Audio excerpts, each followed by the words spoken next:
भाई इसीलिए हम बोलते हैं कि इतने कंफ्यूज्ड हैं मेरे मुख्यमंत्री। भाई इस मुहिम की शुरुआत इन्होंने की विपक्षी एकता, भले अपनी महत्वाकांक्षा के लिए की, खुद प्रधानमंत्री बनने की सोच के लिए की, पर ये दरवाजे दरवाजे गए तो एनडीए को मिला हुआ जनादेश और महागठबंधन के साथ ये सरकार चला रहे। 2015 में महागठबंधन को मिला जनादेश और एनडीए के साथ मिलकर इन्होंने सरकार चलाई। रहेंगे इधर ताकेंगे उधर, रहेंगे उधर तो ताकेंगे इधर। ये मुख्यमंत्री का चरित्र बन गया। ये मुख्यमंत्री का चरित्र है, एक जगह टिक नहीं पाते हैं, इसीलिए इनकी विश्वसनीयता पूरी तरीके से समाप्त होती है। गरही और चौकी टांड पे जाकर मजदूरों परिवारों से भी मुलाकात की है, उसके बारे में क्या कहना चाहेंगे?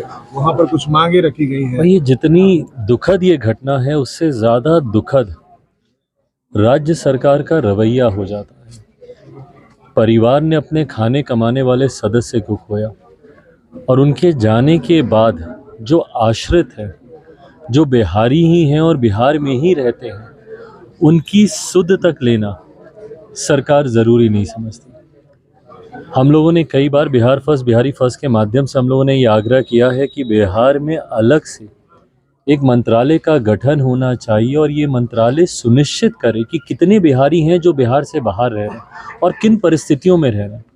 और मैं सिर्फ देश के अलग अलग राज्यों में रह रहे बिहारियों की बात ही नहीं कर रहा, मैं अंतर्राष्ट्रीय स्तर पर विभिन्न देशों में जो बिहारी हैं वो लोग कैसे रहना है। मैं जहाँ जहाँ पे भी जा रहा हूँ बिहारी डायस्पोरा से मेरी मुलाकात होती है, बैठक होती है। अभी 10-15 दिन पहले ही हम ऑस्ट्रेलिया में थे, वहाँ पर अफ्रीकन कंट्रीज़ में हम गए, वहाँ पर बिहारी डायस्पोरा से मुलाकात हुई। कीनिया, तंजानिया, दुबई में ये बैठक हुई।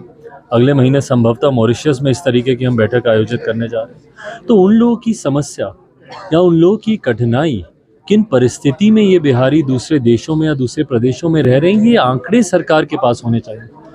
ताज्जुब तब होता है जब मुख्यमंत्री इस तरीके के बयान देते हैं। जब यूक्रेन में युद्ध छिड़ा था, उस वक्त जो मुख्यमंत्री का बयान आया कि हमको तो पता ही नहीं कि इतना बच्चा बच्ची यूक्रेन में पढ़ाई कर रहा है। सोचिए, जिस सरकार के पास ये आंकड़े नहीं है, ऐसे में दूसरे राज्यों में रह रहे बिहारी किस पे आश्रित होंगे? और यही कारण है कि दूसरे राज्यों में घटनाएं घट जाती हैं और बिहार सरकार की तरफ से उनको कोई मदद प्राप्त नहीं होती।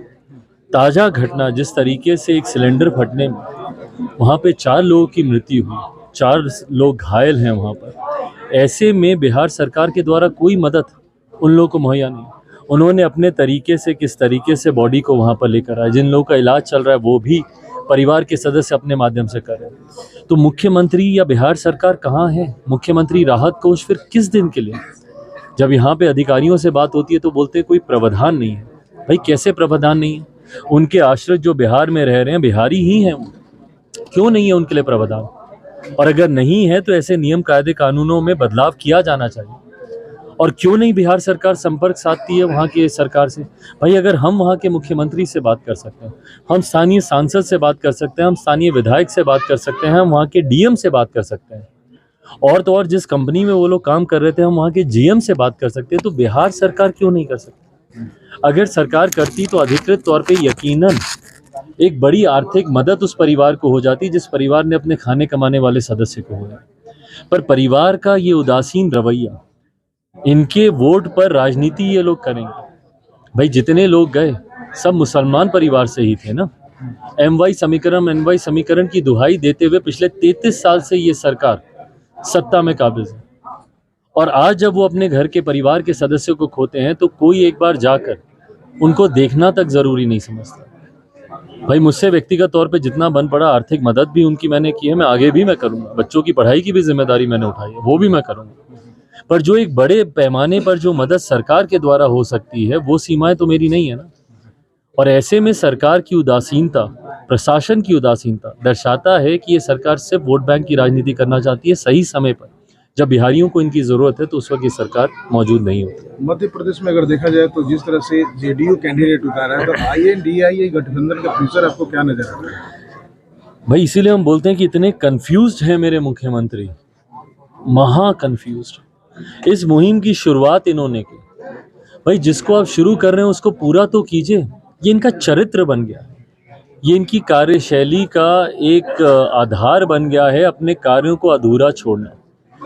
भाई इस मुहिम की शुरुआत इन्होंने की विपक्षी एकता, भले अपनी महत्वाकांक्षा के लिए की, खुद प्रधानमंत्री बनने की सोच के लिए की, पर ये दरवाजे दरवाजे गए तो और आज जब इनको नेता नहीं माना गया या किसी ने इनको स्वीकार नहीं किया, संयोजक तक का इनको पद नहीं दिया गया, तो उस खिज में आपने कांग्रेस के सामने ही प्रत्याशी उतार दिए, जिसके दरवाजे पर सबसे पहले आप गए थे विपक्ष को एकजुट करने के। ये दर्शाता है मेरे मुख्यमंत्री का चरित्र। और मैं क्यों कहता हूं कि जिस कार्य को शुरू करते हैं आज की तारीख में, भैया जनादेश, दो बार इन्होंने जनादेश का अपमान किया। ये जनादेश एनडीए के लिए तो नहीं था ना, ये एनडीए के लिए था ना, ये जनादेश महागठबंधन के लिए तो नहीं था। एनडीए को मिला हुआ जनादेश और महागठबंधन के साथ ये सरकार चला रहे। 2015 में महागठबंधन को मिला जनादेश और एनडीए के साथ मिलकर इन्होंने सरकार चलाई। तो जो मुख्यमंत्री अपने शब्दों पर ना टिके, जो बार बार जनादेश का अपमान करें, बिहार विधानसभा में खड़े होकर बोलते हैं मिट्टी में मिल जाएंगे, भाजपा के साथ नहीं जाएंगे, गठबंधन भाजपा से कर लेते हैं। उसके बाद बोलते हैं कि भाई अगर तुम मेरे भाई समान दोस्त के पुत्र नहीं होते तो तुम्हें मैं बताता हूँ। उसके बाद उन्हीं के साथ गठबंधन कर लेंगे, रहेंगे इधर ताकेंगे उधर, रहेंगे उधर तो ताकेंगे इधर। ये मुख्यमंत्री का चरित्र बन गया। जब एनडीए में रहते हैं तो इनको लालू जी की इफ्तार याद आती है, पैदल चले जाते हैं इफ्तार में। और जब लालू जी के यहाँ रहेंगे, महागठबंधन में रहेंगे, तो उनको श्रद्धेय अटल जी याद आते हैं। उनकी समाधि पर जाएंगे श्रद्धांजलि देने, तो उनको पुराने संबंध याद आते हैं महामहिम राष्ट्रपति जी के सामने भाजपा के लोगों के साथ। क्या लग रहा है? तो ये मुख्यमंत्री का चरित्र है, एक जगह टिक नहीं पाते हैं, इसीलिए इनकी विश्वसनीयता पूरी तरीके से समाप्त हो गई है। और यही कारण है कि 2020 में ये तीसरे नंबर की पार्टी बन गए थे। 2024 लोकसभा चुनाव में जनता दल यूनाइटेड खाता तक नहीं खोल पाएगी, शून्य पर ये पार्टी आउट। अच्छा, रावण युद्ध चल रहा है अभी बिहार की पॉलिटिक्स में। अगर देखा जाए तो जदयू और आरजेडी एक दूसरे पर छिटाकसी लगा रहे हैं। यहाँ पर सम्राट चौधरी के द्वारा एक कार्टून जारी किया गया, उस पर अब जदयू का कहना है कि 2024 में नीतीश बम तैयार है। भाई पता नहीं कौन सा बम तैयार है, कौन सा पटाखा तैयार है और कौन फुसकी बम निकलेगा, ये भी आने वाला समय ही बताएगा।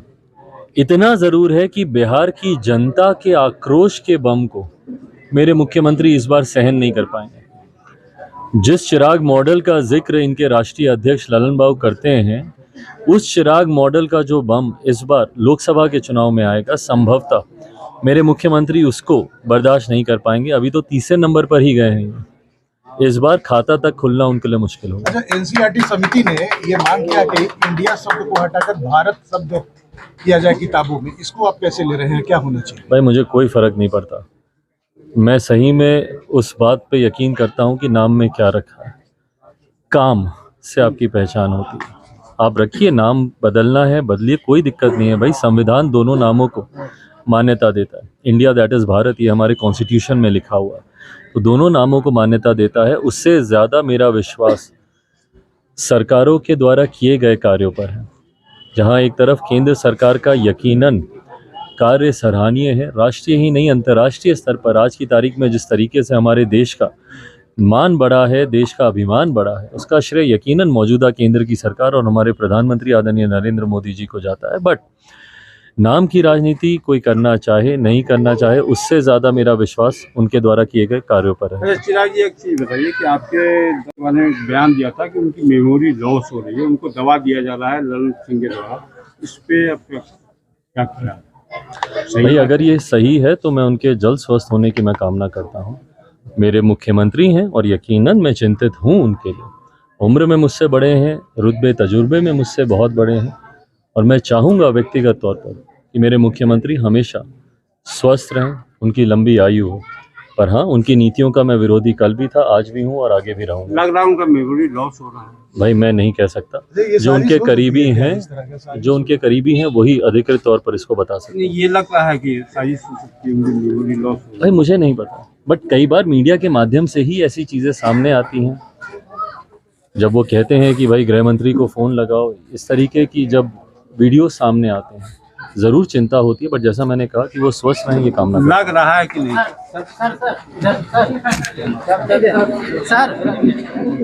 जमुई टुडे की खबरों से तुरंत अपडेट रहने के लिए डाउनलोड करें प्ले स्टोर से जमुई टुडे ऐप। अगर आप वीडियो को YouTube पर देख रहे हैं तो प्लीज हमारे चैनल को जरूर सब्सक्राइब कर लें, वीडियो को लाइक कर लें और नोटिफिकेशन बेल को जरूर प्रेस कर लें ताकि लेटेस्ट वीडियो की नोटिफिकेशन आप तक पहुंच सके।